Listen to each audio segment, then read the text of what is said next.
Welcome back to The Circle, the podcast where we go all in on men's work, embodiment practices, and personal growth from our queer perspective. If you're enjoying the show, please be sure to share your favorite episode, leave us a review, and subscribe. If you have a question about anything you've heard us talk about, please send us a message. We'd love to hear from you. And now on to the show. Today, we're exploring one of the most foundational and complex aspects of personal growth: trust. What allows us to trust ourselves? What needs to be in place for us to trust others? And how do we balance discernment with vulnerability in a world where trust can be both a gift and risk? And beyond all that, what does it mean to trust in something bigger than ourselves? Tim, are you ready to go all in? I'm ready. All right, let's do this. So you opened the sharing circle this week with a journal prompt that was a pretty powerful reflective inquiry for me. It was, with whom or what do you have the greatest trust? And this prompt really took me inside. Took me a couple minutes to really wrestle with it and navigate with it. And I ultimately came down to that I trust myself the most, and that unveiled a couple trust issues that I have externally. And so I'm curious, from your perspective, what factors contribute to our ability to trust ourselves, and what elements are essential to trust others? I think the process of building self-trust starts with our capacity to uphold the commitments we make to ourselves.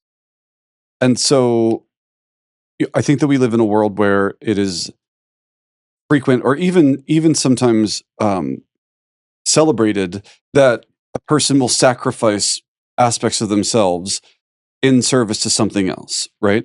And I think that there are moments when that is absolutely necessary. I'm thinking about parents, for example, and sometimes you have to abandon something you wanted to do because your kids need you, your family needs you, or something like that.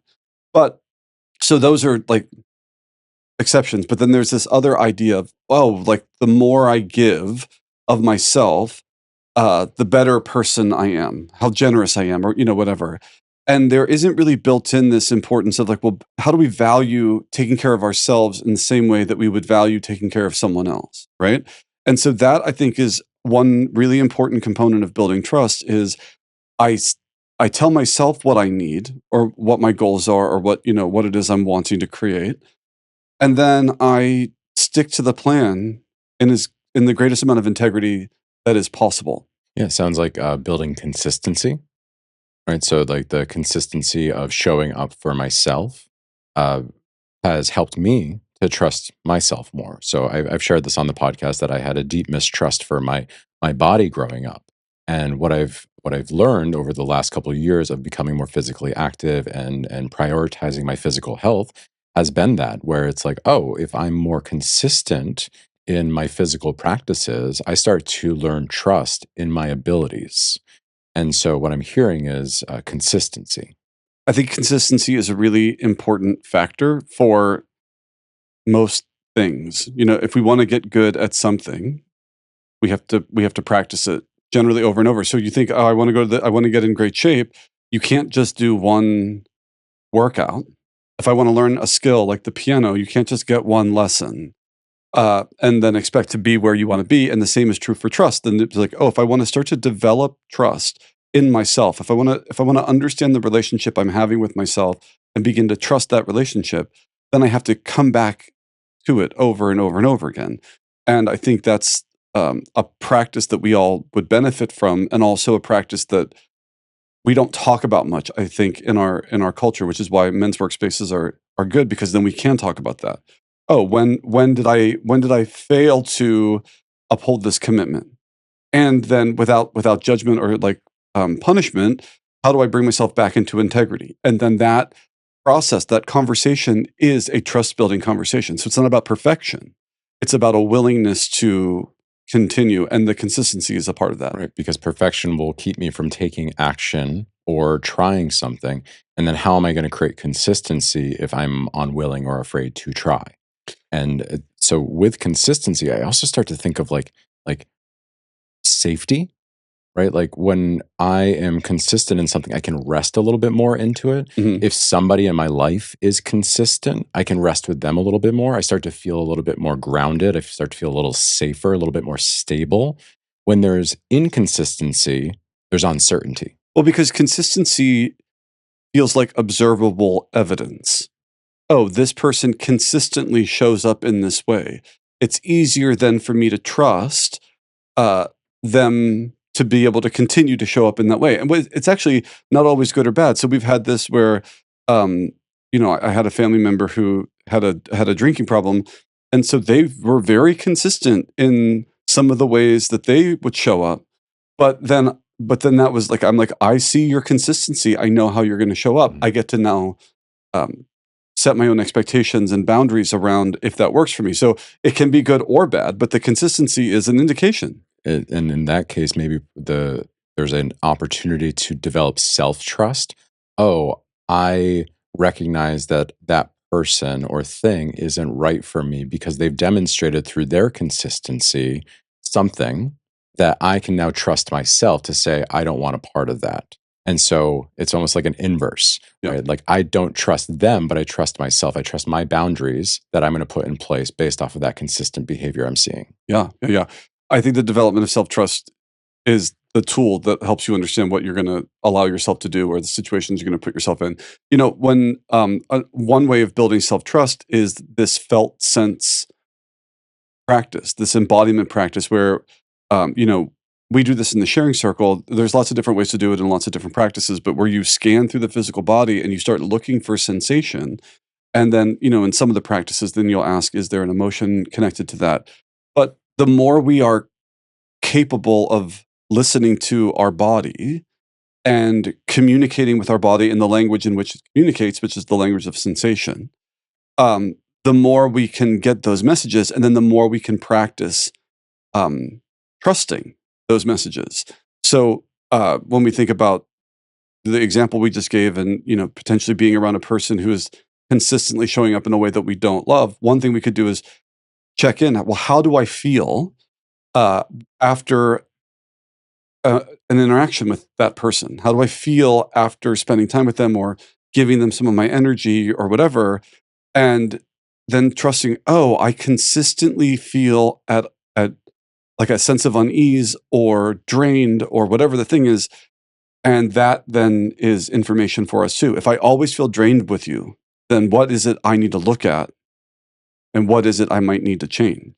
Maybe a sense of irregularity as well, like if there is that inconsistency and my nervous system isn't allowed to regulate, if I'm feeling a little spiked around somebody or even myself. So I'm going to bring this back to myself again because the original question was around like, I and then the original sharing prompt was around like, when what do you trust the most?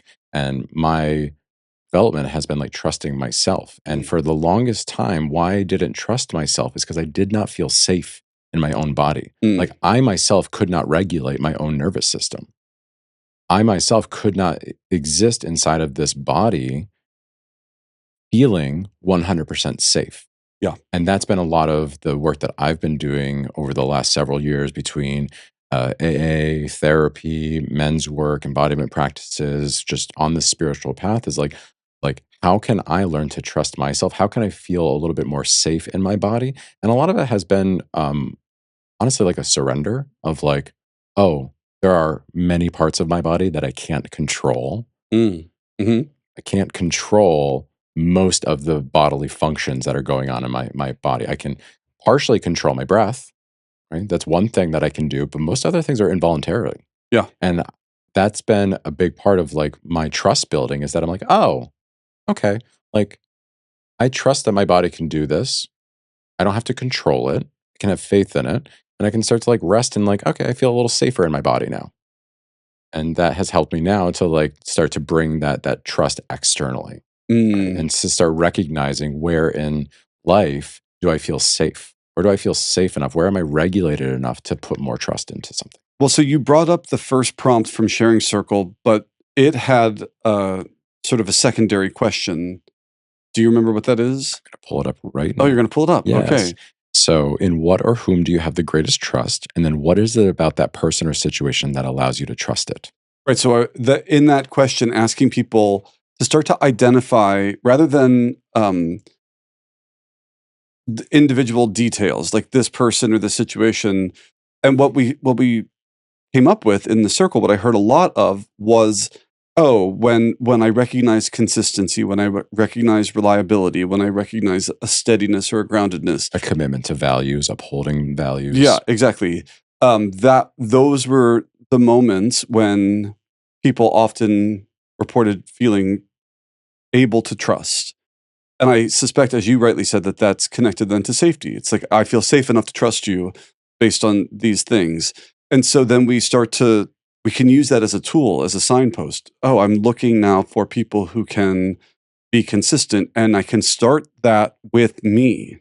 Can I be consistent with me? Can I uphold the commitments I make to myself, even in the moments when I don't want to? And again, this isn't an all or nothing, because I used to really be the all or nothing person. I do my daily journaling and breath practice, and the younger version of me would have been, if you missed one day, like, it's over, you've ruined it, and starting again would have been, terrible. And now I'm softening. Not It's not that I let myself off the hook. I still basically do it every day. But when we were on retreat, it didn't make sense for any number of reasons, and I was still doing a lot of other practice. And I was able to say, well, I'm not. My practice is shifting right now in this moment for these reasons, and so it started to. I knew I felt safe in my own consistency, which allowed me then to make a subtle change in that moment. So it sounds like it was inconsistent, but on some level, to me, it wasn't. I was still consistently practicing. It had to shift for those 4 days because of my leadership role and my schedule. Yeah, the intention was still there, and there was still an upholding of a commitment to yourself. And from what I'm hearing, still an upholding of that commitment to, like, I'm going to have a daily practice. That daily practice may be something different.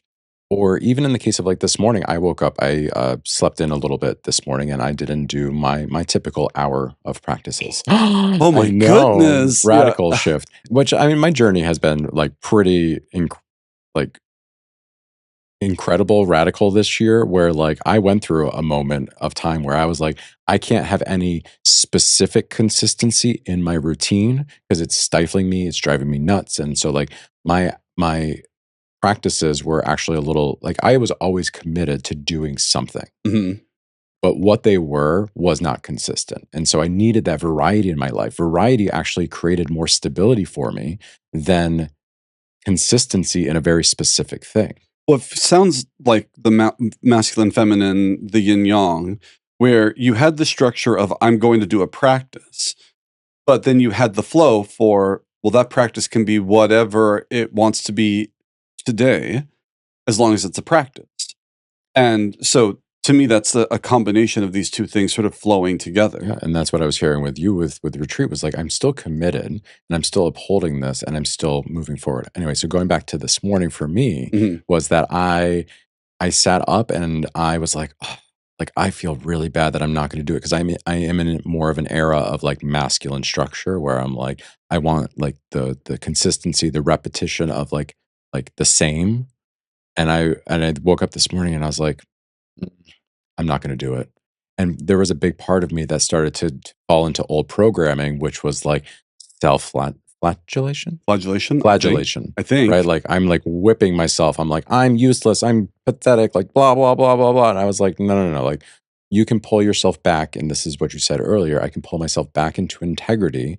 I don't have to fall into that old pattern of, like, oh, I messed up once. Everything is done. Burn it all down. Right? I Right. I can I can say no. Like, yes, I'm still going to do something, and tomorrow I'll pick it back up. Right. I'm going to use today as an example too, because yesterday was a big day for me, and I didn't get great sleep last night. And I woke up, and my my practice today changed, where I did do my morning pages, but I didn't do my breath immediately. And I knew that there would be room for breath later. So, as you know, because we just did it right before in preparation for this recording, we did some breath practice. It isn't typically how I do it, and it won't be my general routine, but I allowed myself some flexibility. Say, well, it's not that I'm not going to do it. I'm just not going to do it in precisely the same way. So the consistency of doing it is still there, even though, and the flexibility of moving it when I need to is also there. Yeah. Can I ask you a question on that? I want you to. So, how is your relationship with your self trust today after that? I feel solid. I knew I was going to do it, and I was rolling with what was happening. Say, okay, I had a really big day yesterday, and I am feeling especially tired right now. And oh, also because I was sore. I was like my torso was sore. I'm like, I don't know that big breath right now is going to be the thing that feels good anyway. So I knew when I was going to do it. And I would have done it without you, but we put it in the schedule. So I'm like, great. It's going to happen. It's just not going to happen when it normally happens. What I'm also hearing, what I love about this is that by listening to yourself to say like, yesterday was a big day. My quality of sleep wasn't the best, and I also am experiencing some bodily things. Like that to me is a huge example of like trusting self, right? And the more that we can like listen to ourselves, like some Well, and so part of building our ability to trust ourselves for me is that felt sense. And I feel like, you and I are quite different sometimes in the way that we do it. So the way you described practice, but having it be kind of whatever you want on any particular day in that little moment in your life, that sounds way too chaotic for me. Like I like more structure there. But uh, I do my practices the way I do my practices because of how they make me feel and how it sets me up for my day. So that should also be the measure to be like, can I start to get familiar with how I feel in doing something? And then if that feeling is telling me that it's of service, let that be a clue. So that's why you and I can have very different approaches. And really, if you feel good upon completion of what you've committed to, and I feel good upon completion of what I've committed to, then that to me indicates, well, then this is something that you should continue to do because it's of service and you're getting real time feedback that it's working. exactly. It's like how does it feel in the body, and if something is not helping to contribute to my regularity, to my ability to feel grounded, then that's my signal, right? So like when I was going through that kind of phase of like or chaotic, morning practices, that I was listening to my body because I wasn't feeling stable in my body with rigor. I was feeling Mm, suffocated. I was feeling anxious. I was feeling like I needed to like break out and get away. yeah. And so now that is the opposite. Like that's what I'm actually craving. So it really is about like how does it feel in the body? And that signal that I feel stable, I feel consistent, I feel grounded. Just a great indicator as we start to explore like, okay, like what do I start to trust outside of me? Do I Mm, trust people? Do I trust environments? Do I trust situations, processes, institutions? And so let's start like talking about the external a yeah. little bit. The second question that you brought into Circle was in what or whom do you struggle to trust, and what is it about that person or situation that makes it challenging to trust them? And so I'd be curious to know a little bit about your perspective on this. Well, it was just a counterpoint to the first question, recognizing when I don't trust something, what's really happening? Because especially when we think about other people, it's easy sometimes to say, "Oh, they're not saying it the way that I would say it or doing it the way that I would do it, and that's hard for me to trust." But in reality, there's, to me at least, a deeper level that we could look at, which would be, "Oh, I'm fearful, perhaps. I'm fearful that I'm going to lose something." And then that's informing. So again, going back to when you don't trust someone or something, maybe it's a job, maybe it's an organization, like looking inward. Well, how is it that making me feel, right? And then from that place, what can I do with that information? The things that got brought up during Circle was kind of this like I can still recognize that I might not trust something, but I'm still going to do it, or I'm still going to engage with it. I'm still going to like um, participate in that person or that thing because of what I heard you say was like sometimes a fear, like a fear of losing something can take over. And if that fear is greater than my own personal trust, then I might abandon myself and go forward and like quote unquote trust that person, thing, or place. Yeah, say that again. I So, want to make sure I understand you. mhm. So the situation is that like I am seeing somebody, dating somebody, Okay. and I have that feeling inside of me. This person is showing up in a way either inconsistent or consistently inconsistent, and I'm feeling a little icky around them. However, my fear of losing them and my fear of like not having love is keeping me in that situation, Mm, right? yeah. And so, like, why do we sometimes abandon our own inner knowing in favor of like quote unquote trusting others? Well, I think one form of mistrust that a lot of us have, I certainly have, is lack mentality. I don't trust that there's going to be enough of almost everything. And so then I get really fearful about what it would look like without it. And I wanted to say this earlier, this felt sense will help us to connect to our inner wisdom and our intuition. And so the more we're aware of it, the more we can utilize it. And so I think in that moment, we will often have this something deep in us is saying something about this isn't right. But if I'm not skilled at feeling for that, listening in a sensational way for it, um, then it won't be as obvious. And then the more subtle it is, the easier it is for us to be like, was that real? And then, especially in the context of fear based thinking. So I'm getting this ping. It's not very loud though, because I don't really listen to the pings very much. But, it's sort of telling me that this person feels a little off. Um, but I don't know. And now I'm terrified that if I don't hold on to this person, I'll never feel love ever again. Well, then boom. Now I'm gonna not trust my intuitive ping, and I'm gonna work in opposition to what I actually want. And so I think the process would then be, oh, my lack of trust here in this person is connected to my fear that I won't ever be loved. So I'm willing to accept some weird contorted version of what looks like love, something in the slice of love, which is whatever this person might be giving us, um, because it's better to have that than to have nothing. And in that process, what I'm also hearing is kind of a deterioration of self trust, right? Because like the more often that if I were to do that, and I've done that before in past relationships where I am going in and I'm like I sense something, but I'm like doing it anyway. And in doing that, I'm like not upholding my own commitments to myself. And that was part of the opening here is that like we build trust in ourselves, we build self-confidence by upholding the commitments to ourselves. Hmm. And if one of those commitments is like listening to myself and I'm not doing that over and over and over again, my self-confidence is gonna be in the basement.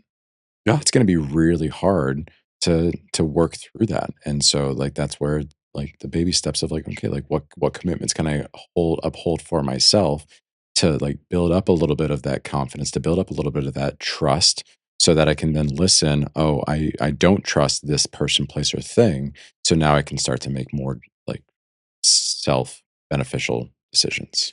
I think when people hear about this, and when I first heard about felt sense and trusting my internal wisdom and my gut instinct and all of that, uh, if we jump too fast to, oh, I'm supposed to blindly trust these feelings, it's not really real. So if you're listening and you want to start this process, it doesn't mean that you have to act boldly on every sensation or ping that you get.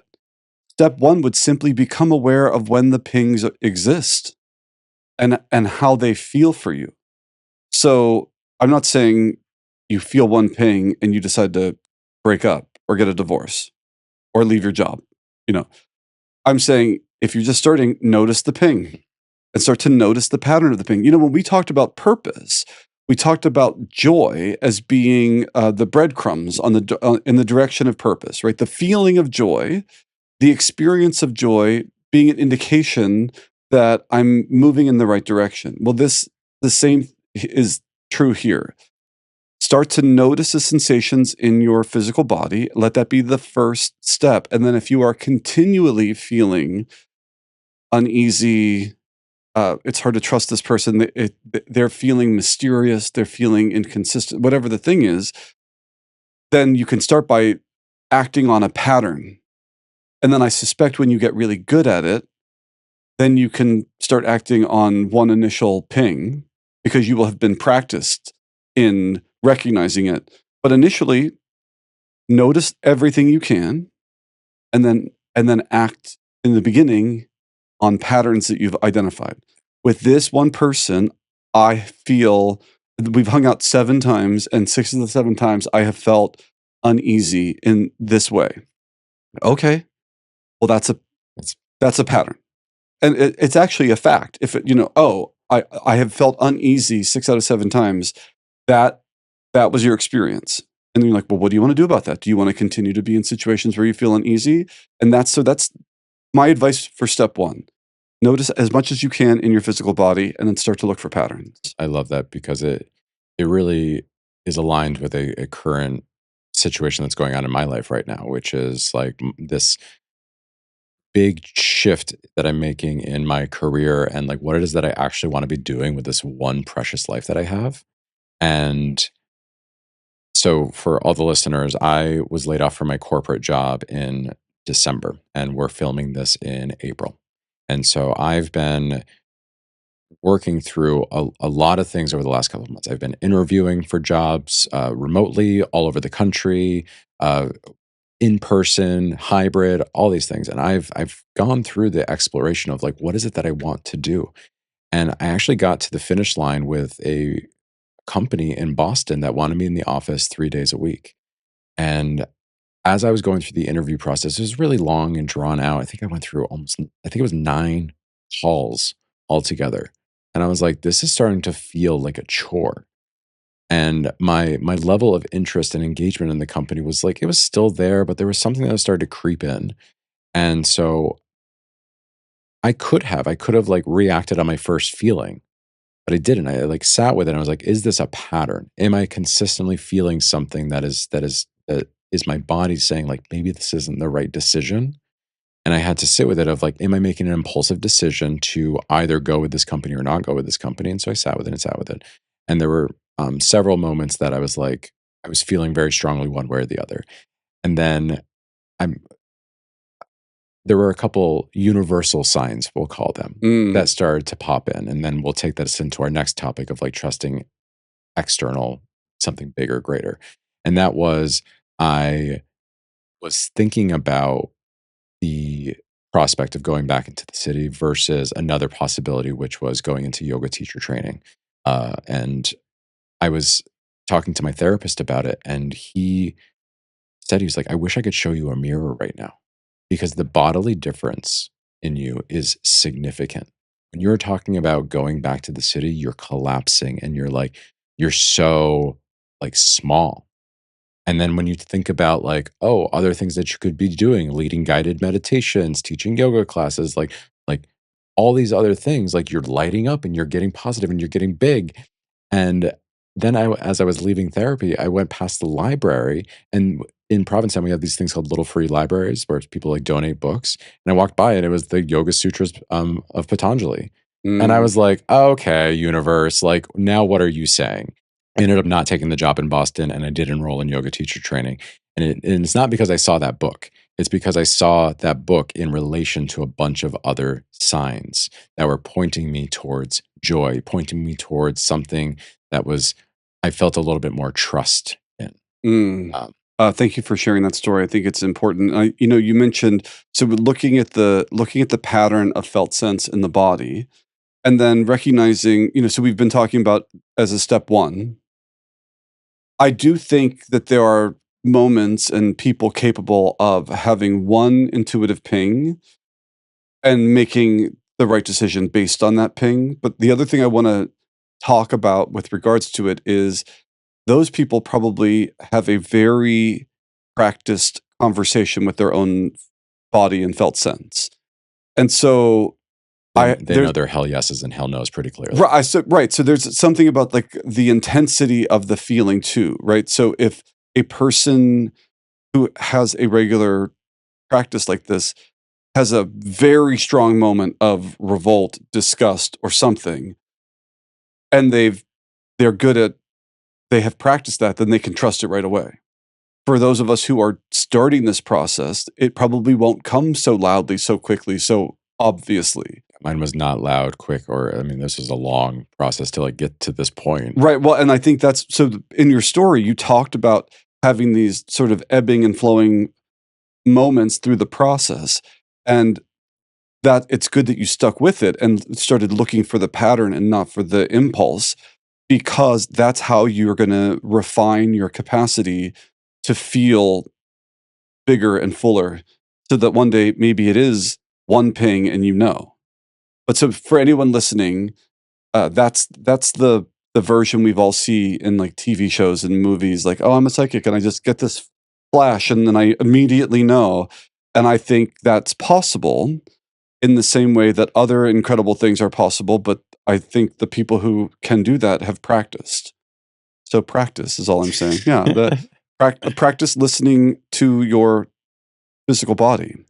And trusting that that will lead you to something that is meant for you, or something that will benefit you in some way.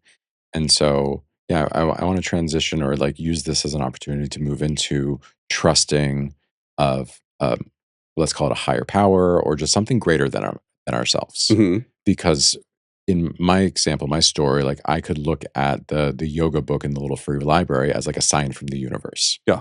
And like, do I trust things like that? Do I trust signs from the universe? And for me, for a long time, I did not. I was like, nope, don't believe in it. Don't like that is not that sort of woo woo is not for me. Right. I don't trust that type of thinking. And now I'm learning to be like, oh, these are just signs. It's not an impulse. I don't need to say like, oh, I saw the Yoga Sutras and now I have to like change my entire like life path because I saw that one time. Right. But it was like, oh, I'm trusting in this whole process and now I'm seeing a sign. Now can I trust that there is a, a bigger plan for me? And then I think a few things. The first thing that comes to mind is that Huna principle of the world is what we think it is. So if you just said, there was a time when you didn't believe in that. So then signs didn't exist for you, and that was your truth. And now you are saying that your thinking has shifted. Okay, so now things are different. I also think there's this uh, energy flows where attention goes is another Huna principle, but yeah. And so you've been now steeped more in men's work, shamanic embodiment, yogic practice, So when you tell that story about the Yoga Sutras, part of me wonders, well, that book could have been there many other times, but you didn't have yoga on the heart and brain. And now you have yoga on the heart and brain. So now you start seeing a thing that you might have otherwise not seen. It's interesting, when I had my shoulder surgery, this was in 2009. And so I was in like an arm sling and had this little orange ball, um, and once like I had that, I started looking around the world and I saw so many other people with orthopedic things, slings, canes, casts, boots, I was like, where did all this stuff come from? I was living in New York City at the time. And then I thought, oh, it's probably been here the whole time, but it hasn't been in the forefront of my mind or in my consciousness. So I just sort of didn't see it. So this is why um, being mindful of what we're thinking and what we're intaking is so important, because uh, we're likely going to find more of it. So if you are looking for reasons for the world to not have enough, you'll find it. And if you are looking for reasons for the world to have enough, well, then you'll find that too. And we could approach this from different perspectives, but there's a lot of spiritual teachings that have the same teaching from different traditions, but they're also our nervous system and how it works. So so it is a real practice. Look for the things you want to see. And so then on some level, when you see them, well, is it a sign? It's a sign that you are directing your focus. Now, are you directing it consciously? That's the question. Are you consistent in that? Right? Like, so I love the reflection of like, yes, I had like embodiment on the heart and the mind.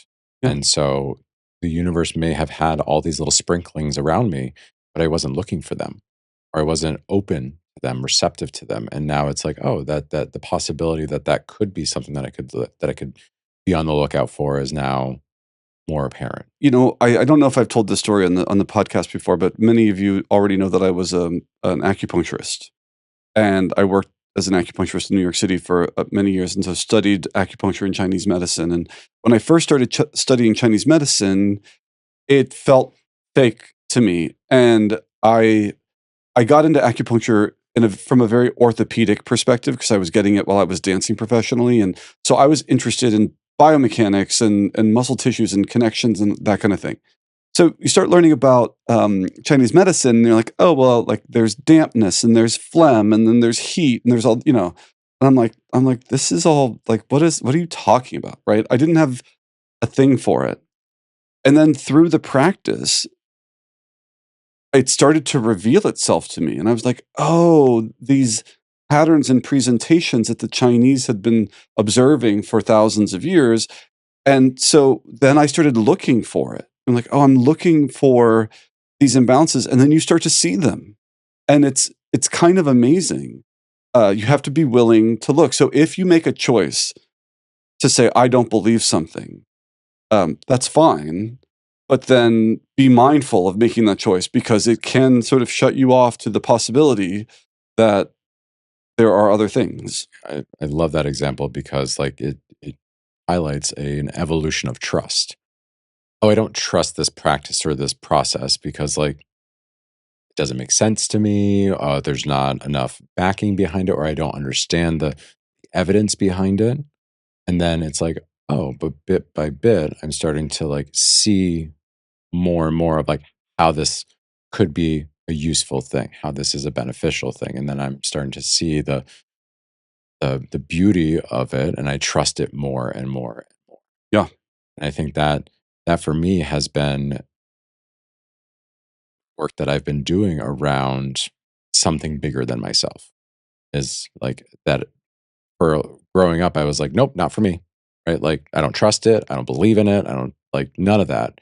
And then it's like starting to become a little bit more open, a bit more receptive, a little bit more like curious Hmm. about it. I'm like, oh, like, okay, maybe I can trust that. Like, there's this thing called the universe Mm. that Yeah. like has my best interest at heart. I'm like, oh, okay. Like, it starts to make a little bit more sense. I start to like trust that a little bit more. So, like, acupuncture right, is also something that's not a person or a place, like a thing.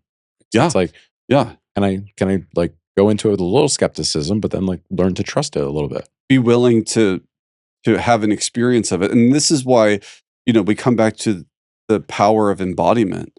This acupuncture story that I was telling is helpful because when you would get treatments and start to feel things moving, that was the moment when I'm like, "Oh, wait, I see what you mean. I see what you mean when you said there was cold there. There was cold damp there. You know, um, there was phlegm there, or there was, dryness, I start to see what you mean because I am feeling what you mean. I'm feeling it in me, and Experiencing it for I'm yourself. having an embodied experience of the medicine that is then saying, "Oh, that's what that is."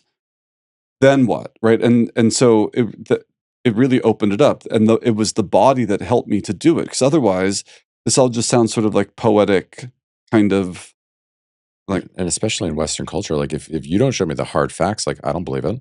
I don't trust it. yeah, I Right? mean, Like where's the science? Where like show me that.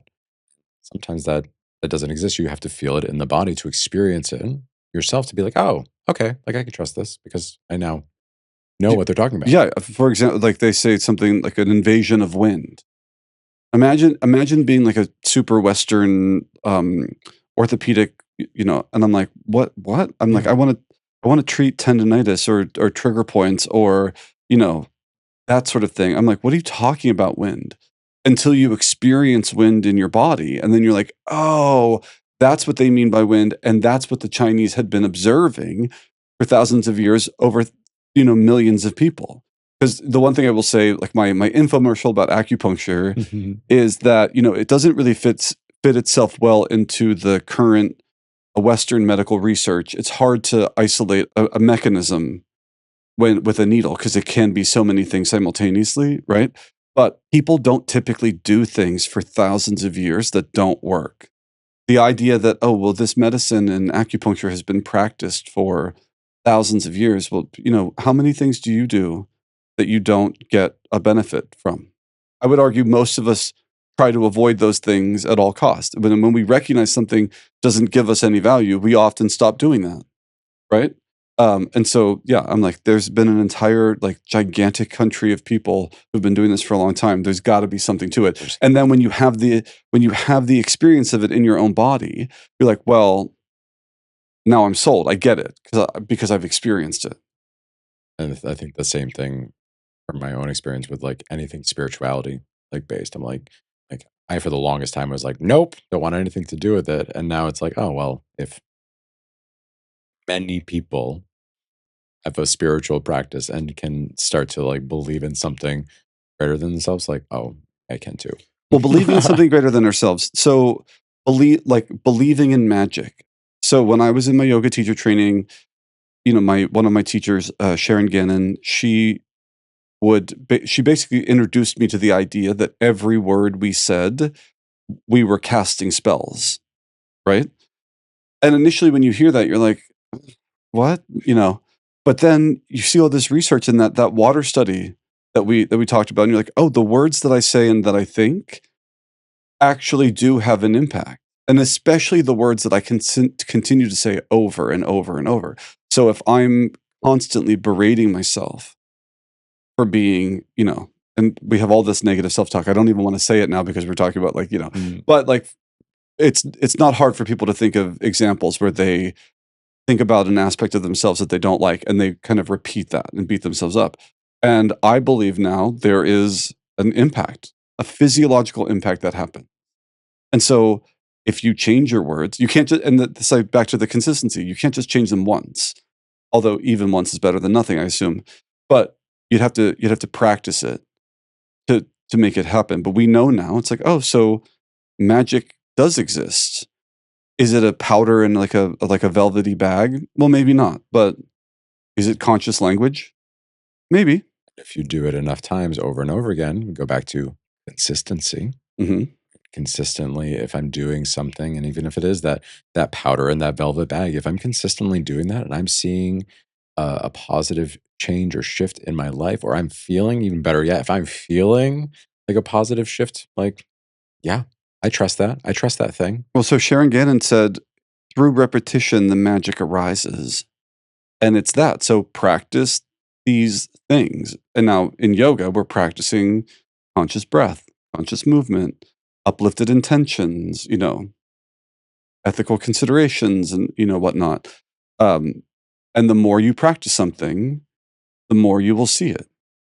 Speaking of practicing, I do want to talk about breath.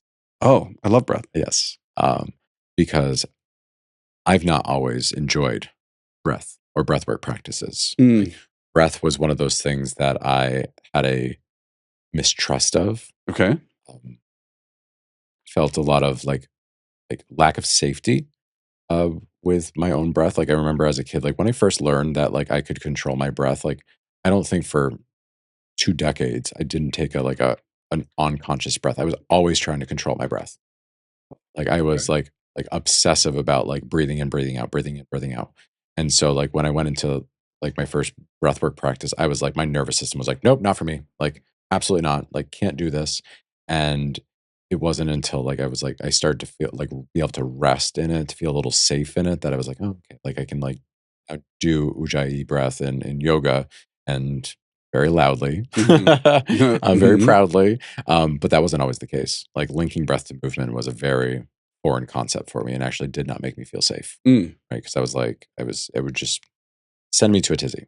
And so it I'm was hearing overwhelm. overwhelmed. Yeah. Yeah. It would overwhelm me. And I Yeah. was like, I could do one thing. Yeah. Right. Like, let me just move my leg. Yeah. Right. And so, um, the last thing that I want to cover with that, I'm sorry, y'all, feeling a little rambly scrambly today, and we're just going with it. Let's just go with it. We're Rambly just going scrambly. rambly scrambly. Scrambled eggs sound delicious. Ooh, Yeah. But don't Scram- no. I'm like, Stay on your points. I'm like trusting my gut right now. I'm like, scrambled eggs for dinner sounds great. Okay, so stay on topic. So the last thing that I wanted to cover was an interesting thing that came up for me in embodiment practice on Tuesday Mhm. Around breath. Mhm. We went through several breathwork practices facilitated by Tim, and they were very masterfully facilitated by Tim. and they gave me a lot of opportunities to work with trusting myself, trusting others, trusting containers, trusting the safety of an environment.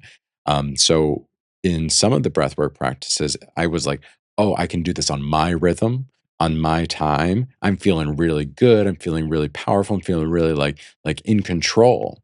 And then there were moments where I was like, oh, now you introduced a metronome. Mhm. And you're like, okay, like now I'm going to keep the rhythm with this metronome. And like, can you trust that timing? Can I trust you to keep the timing? Can I trust you to know, like, I think what happened was like, I didn't feel a full safety of like, oh, you don't know what's inside of my body, right? Like, I don't feel safe doing this count this way. And then I had to sit with it and be like, oh, like, what can I? Can I trust? Do I have enough consistency of what's happened in life to be like, okay, I can do this? And so it just gave me an opportunity to really work with a lot of like trust. Mm. And then like when you took away the metronome and the counting, it was then like, oh, can I then trust the all the men in this space to like keep count?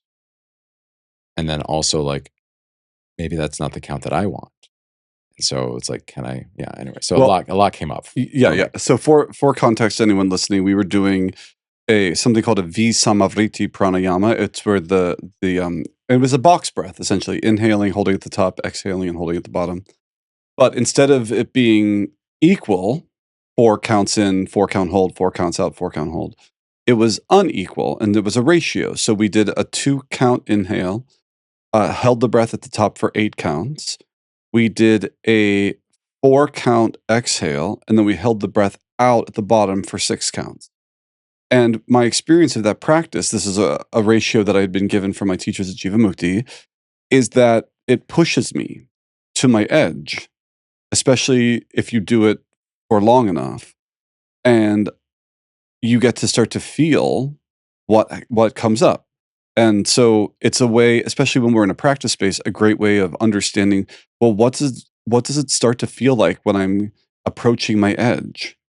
What does it then feel like when I'm at my edge? What does it start to feel like when I'm about to push past my edge?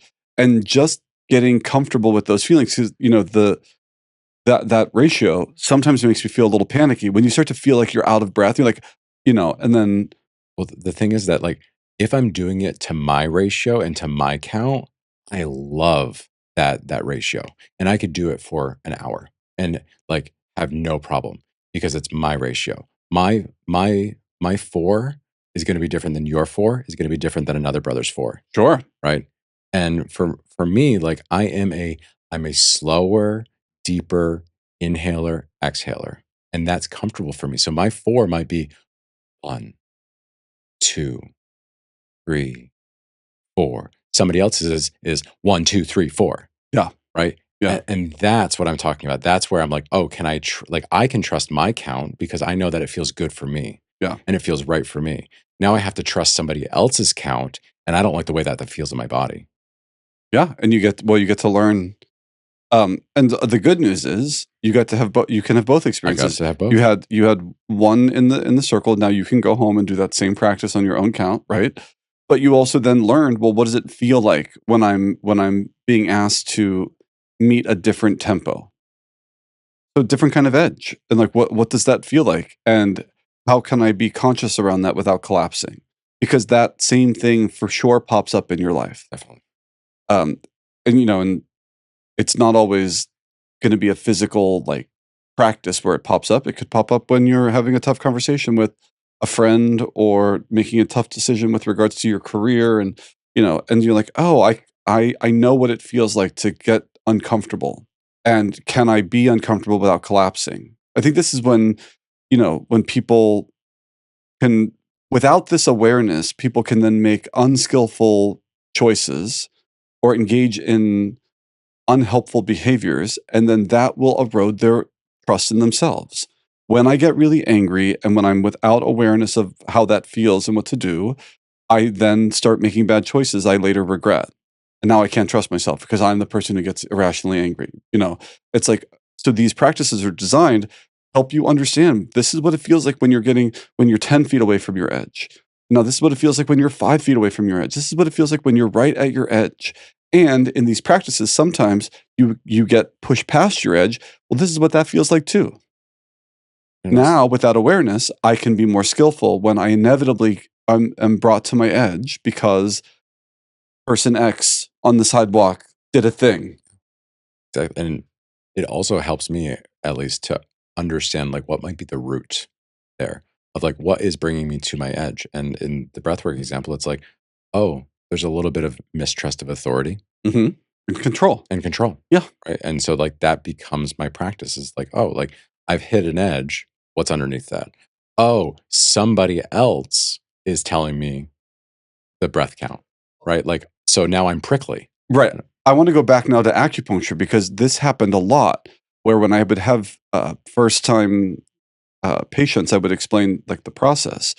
But sometimes people would have a really tough time accepting the treatment, and not for the reason we all think right now, which is like, oh, it's sharp. Sharpness isn't a thing that happens a lot in acupuncture. It hasn't been in my experience. It can be sharp occasionally, but most of the time not. What people struggle with is all the other sensations that can come up: a heavy, an achy, a spreading, a warming, a vibrating, a trickling, like all that sort of stuff can come up.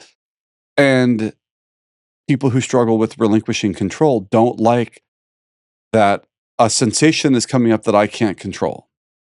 And so very frequently I would say, well, what is your relationship with control?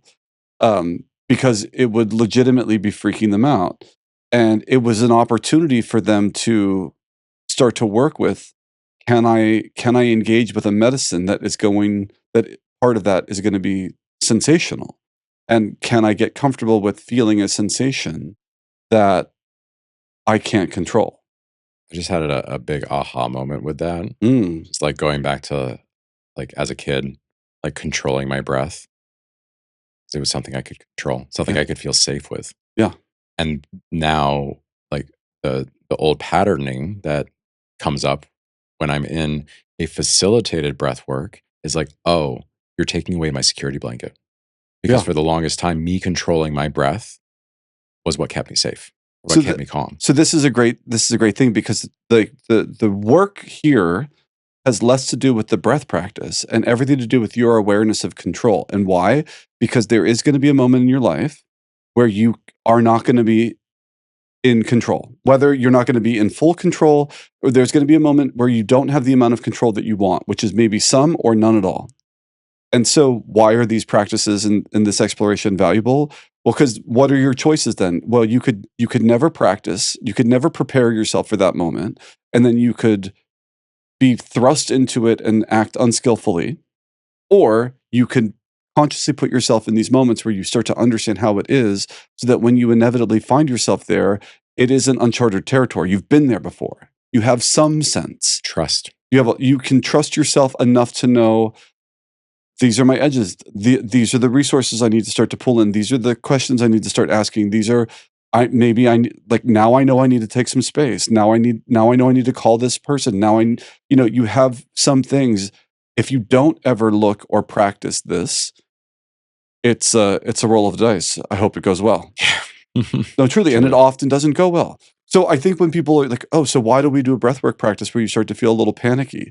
So that you can understand what it feels like to get really panicky and see what your tendency is in that moment. and then start making choices around, is that the tendency that serves you? Well, if not, can you practice something else? What would that be? It's helping me surrender, right? And like the concept of like, what is it that I can't control? And the truth is, a shit ton. There's so much in this world that I cannot control, but I can make the conscious choice to surrender. I can make the conscious choice to like rest in the free fall and like trust the process, trust life, trust my body, Yeah. trust that like I've got everything that I need to figure out this complicated roller coaster that is life if I step back and I stop trying to control just a little bit. And if you get comfortable with understanding what it means to be in a situation where you either have limited or no control. So I kind of want to wrap up with this, which is, I think I talked about it here that time on retreat with the sweat lodge. Yes. Right.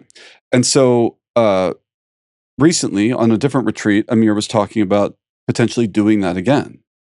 And I'm very excited to try it again, because now that I understand what's coming, it's going to be an opportunity for me to practice. I know when I get there and I have this opportunity, I'm going to be nervous and I'm going to be uncomfortable, and I'm going to make some choices that will hopefully let me do it. But then the value for me isn't so much in the detoxification of the sweat, but in the being able to put myself in a place where I'm uncomfortable and with a limited amount of control, and practice being in that place so that the next time when it happens in real life, I will have a greater sense of how I show up in those moments and then what I might need. That's the power of this work. So it's all about, how do we show up? Well, if I have no context, if I only ever practice feeling really good, then when you inevitably don't feel really good, you're not going to have been you're not prepared for that. What are you going to do? And usually it's collapse or behave unskillfully. So that's why we do these practices. That's why it's so important. Okay, I got really passionate. Thank you for listening to that. I love it because it's like you're building trust. You've built so much more trust in yourself and the capacity of like being in a situation that could arise, and like knowing so much more about yourself and knowing so much more about the process and who you're with. You're trusting yourself. You're trusting the leadership. You're trusting the thing, right? Like, well, and Amir talks about putting in the reps when it comes to group facilitation, embodiment facilitation, yoga. And, every time I started doing something new, teaching dance, teaching yoga, teaching embodiment, I would get so nervous. I would get so nervous. And a lot of that was fear. Like, if I don't do it perfectly, no one's going to love me. They're not going to have me back. I'm not going to make enough money, blah, blah, blah, blah, blah.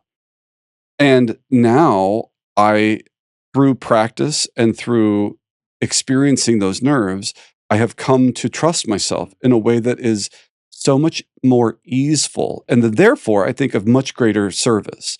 So now when I get up in front of the room, I don't have the same amount of nerves. Even if I am having some nerves, I don't have these debilitating, like all-encompassing nerves. And then I think I offer something better. It's more comfortable. It's more mutually beneficial. Yeah, but it's that trust. Through practice, I now know, I trust myself to be able to deliver a practice that is of value, and to be able to improv in that practice if I need to. Trust in your abilities, trust in what's going to come through, going to be more authentic, going to be more you. But there's like the putting in the reps is what? Consistency.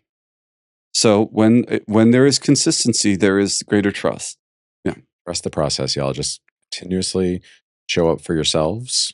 I'm just proud of myself. I hope that when you get to this point in the podcast, you see that like today was a scrambly, rambly day for me. Mm-hmm. And I'm just trusting the process. I'm putting in the reps, and this is it, y'all. I'm not, like, I don't even know how to close this. See? Yeah.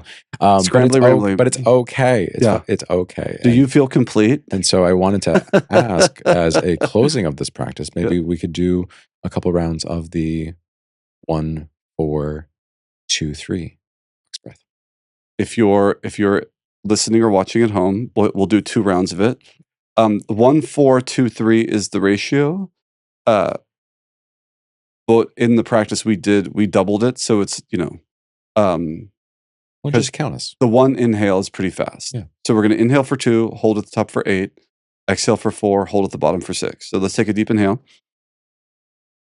And an exhale, 4, 3, 2, and ready. Here we go. Inhale, 2, 1, holding, 8, 7, 6, 5, 4, 3, 2, 1. Exhaling, 4, 3, 2, holding out for 6, 6, 5, 4, 3, 2, 1. Inhale, 2, 1, hold in, 8, 7, 6, 5, 4, 3, 2, 1. Exhale, 4, 3, 2, 1. Hold out, 6, 5, 4, 3, 2, 1. Release the practice. Let the breath be natural and unaffected. I promise you, if you practice that breath technique, and when I practice it, I usually do a 4, 16, 8, 12. Yep. By round 5 or 6, you're having an experience.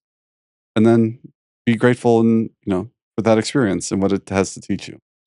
Because I'm already feeling a big shift and a little more stable. So consistency in practice and trusting somebody else. Yeah. So thank you. So with that, I feel complete. And I feel complete too. Let's close our eyes and draw our spine tall. Take a deep inhale through the nose. Gentle sigh through the mouth. And it is with deep appreciation and gratitude for the shared sacred space, for any insights, awarenesses, or understandings that may have come, that we now release the archetypes and the spirits that we called in to hold sacred space for us. And with these words, our container is open but not broken. Aho.